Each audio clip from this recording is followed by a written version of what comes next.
కృష్ణా జిల్లా శ్రీకాకుళం రాజధానిగా తొలి ఆంధ్ర సామ్రాజ్యం ఉండేదని, క్రీస్తు పూర్వం 3వ శతాబ్దిలో మౌర్య సామ్రాజ్యాన్ని ధిక్కరించి శాతవాహన వీరులు దీనిని స్థాపించారని చరిత్ర పేర్కొంటుంది. ఆంధ్ర మహావిష్ణువుగా పేరు పొంది ఆంధ్రరాజు వల్లభుని దేవాలయం ఇప్పటికీ కృష్ణా జిల్లాలోని శ్రీకాకుళంలో చెక్కు చెదరకుండా ఉండి ఆంధ్రుల మహోజ్వల చరిత్రకు తార్కాణంగా నిలిచింది. అంతటి ఉదాత్త గాథను ఎన్టీఆర్ హీరోగా శంభు ఫిలిమ్స్ సంస్థ శ్రీకాకుళ ఆంధ్ర మహావిష్ణువు కథ పేరుతో చిత్రాన్ని నిర్మించింది.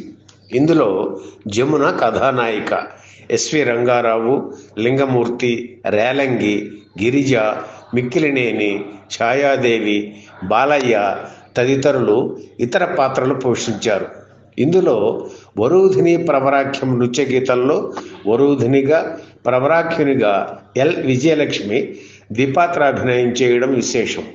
కళా దర్శకుడు ఏకే శేఖర్ దర్శకత్వం వహించిన ఏకైక చిత్రం ఇది. ఈ సినిమాలో వసంతగాలికి వలపులు రేగ అంటూ సాగే పాటలో ఎన్టీఆర్కు బాలమురళీకృష్ణ స్వరాన్ని అందించడం మరో విశేషం. 1966 మే 6న విడుదలైన శ్రీకాకుళ ఆంధ్ర మహావిష్ణువు కథ చిత్రం అంతగా ఆడలేదు.